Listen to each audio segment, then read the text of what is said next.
In 715 CE, a monk named Eadfrith sat down in a small monastery off the coast of Northumberland with one overwhelming task in front of him. He would spend the next 10 years of his life creating a single book using 150 calfskins, 92 handmade pigments, and gold leaf.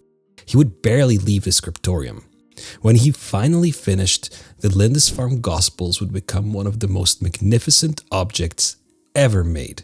This is the story about medieval book production and what it looked like. Chapter 1. The Problem of Production. Books were incredibly expensive.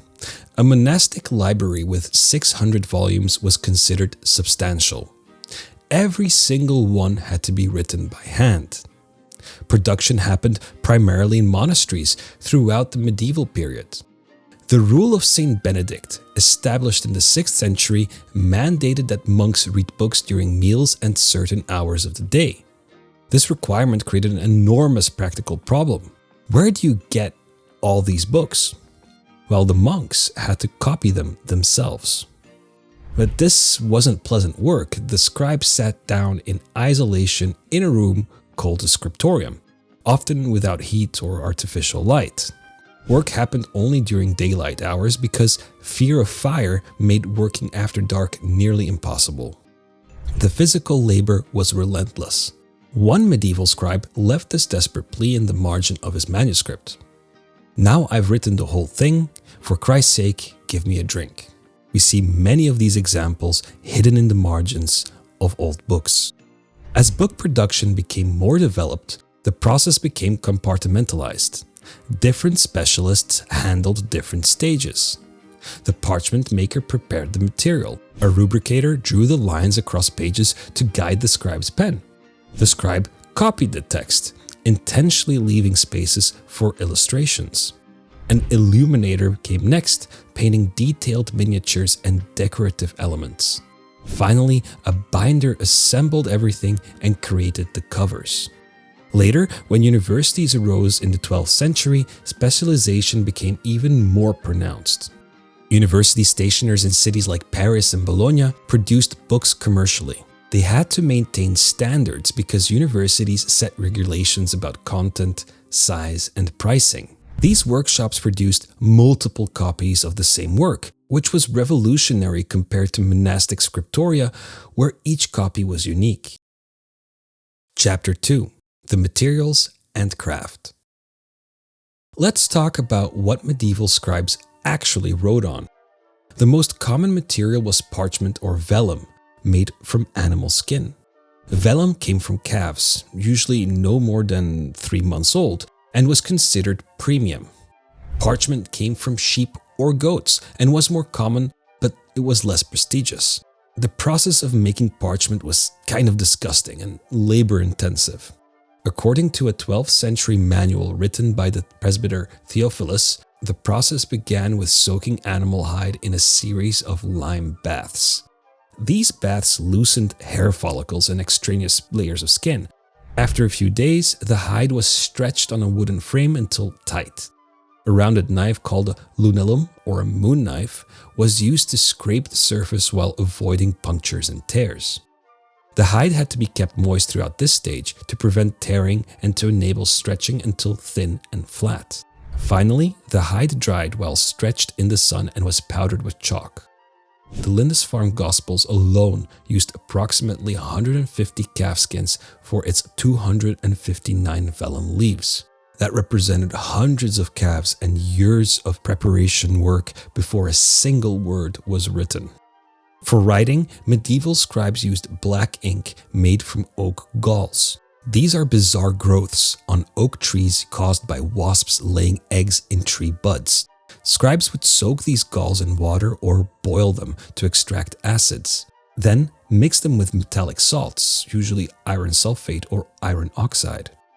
The resulting liquid created an ink that bonded with the parchment and has remained remarkably stable for centuries, which is why medieval manuscripts are still readable today.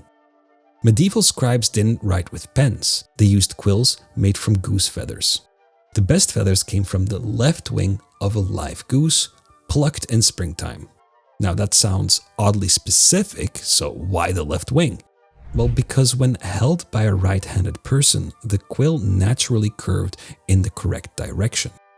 Scribes would use sharp pen knives to shape the feather into a usable pen, cutting away fluffy parts. The same pen knife shaped the quill and scratched away mistakes when they happened. Medieval scribes developed an elaborate system of abbreviations to speed up their work. Instead of writing N or M before a vowel, they'd place a horizontal line above the vowel. Instead of writing et, also known as and, they just write an ampersand. These abbreviations could cut production time substantially. The quality varied significantly. Fancy books like illuminated Bibles used fewer abbreviations because they were meant to be beautiful and legible. Administrative records were packed with abbreviations, on the other hand. Medieval people understood that form followed function. Chapter 3. Pigments and Illumination. For the most luxurious manuscripts, scribes used pigments made from precious materials. Eadfrith, the scribe of the Lindisfarne Gospels, manufactured 92 different colors using only 6 local minerals and vegetable extracts. But some colors were imported from the Mediterranean. The blue was long thought to be ultramarine from Afghanistan, but recent analysis from Raman microscopy in the 2000s revealed it to be indigo. Cochineal, created from crushed insect shells, produced brilliant scarlet. These pigments were so expensive that medieval legal documents sometimes specified payment based on the quantity of precious pigment used, not the size of the work or time spent. Illuminated manuscripts featured painted illustrations and decorated letters, often in multiple colors. But the most valuable illuminated manuscripts used gold or silver leaf. The illuminator would apply a mordant, a glue-like substance, to the parchment. Then they'd delicately lay down extremely thin sheets of gold or silver leaf. Once dry, the gold or silver would be burnished, rubbed repeatedly with smooth tools until it gleamed and reflected light. A book with extensive gold illumination represented a substantial financial investment. These books appeared almost exclusively in the hands of the church, nobility, and the very wealthy. Alessandro de' Medici commissioned a Book of Hours before 1536 as a wedding gift for his wife, Margaret of Austria. The manuscript overflowed with decorated initials, floral and animal border decorations, and 7 brightly colored full-page miniatures. It's now preserved in the Bodleian Library in Oxford. By the way, if you're enjoying this video so far, please don't forget to like and subscribe to get more videos on medieval history. Chapter 4.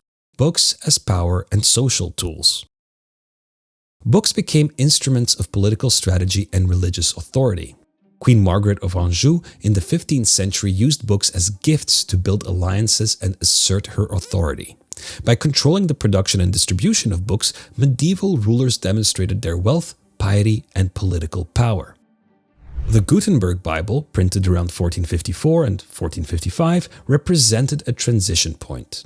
Approximately 3/4 of the 160 to 185 copies printed were on paper, but about 40 or 50 were printed on vellum, making them more expensive.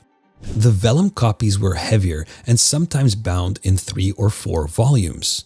These vellum Bibles were more expensive and tend to be more highly decorated, although the vellum copy in the British Library is completely undecorated. The printed pages left spacious margins specifically so that wealthy buyers could commission hand illumination after purchase. The amount of decoration depended on how much each buyer could or would pay. Most were sold to monasteries, universities, and particularly wealthy individuals. Medieval people used books in specific functional ways. The most common use was liturgical. Monks used books for the divine office, the cycle of prayers throughout the day. They used the Mass book for church services. Lay people owned prayer books like Books of Hours. These weren't meant to be read straight through, they were reference works, tools for prayer. When medieval scholars read the Bible or theological texts, they practiced Lectio Divina, a form of slow, repetitive, meditative reading meant to be spiritual rather than informational. The goal was transformation through deep engagement with sacred text. In government and administration, written records became essential for the machinery of power. Church records, royal documents, legal contracts, and bureaucratic registers were all managed through books and manuscripts. These weren't beautiful manuscripts, they were practical records, sometimes showing signs of actual use and damage. Chapter 5. Scarcity and Value. Before the printing press arrived around 1440, the number of books in Europe could be counted in thousands. After just 50 years of printing, there were more than 9 million books. Every medieval book was unique. Each manuscript represented hundreds of hours of labor. The Book of Kells, which may have taken years to complete, required extensive planning before ink touched vellum because vellum was too expensive for practice runs or mistakes. This scarcity shaped how books were valued and protected. Libraries chained valuable manuscripts to their shelves to prevent theft. Books appeared in wills as significant property bequests. Only kings, bishops, wealthy merchants, and major institutions owned substantial collections. The Canterbury Tales survived in more manuscript copies than any other poem of its day except The Prick of Conscience, giving it the medieval equivalent of bestseller status. Yet even the most elegant of these manuscripts was not nearly as highly decorated as works considered more respectable like John Lydgate's religious and historical literature. Medieval books reveal something important about their society. In a world without printing, books were precious. The effort required to create them meant they had to justify that effort through their content or their beauty or their utility. When you look at a medieval manuscript today, you're looking at the physical record of collective labor.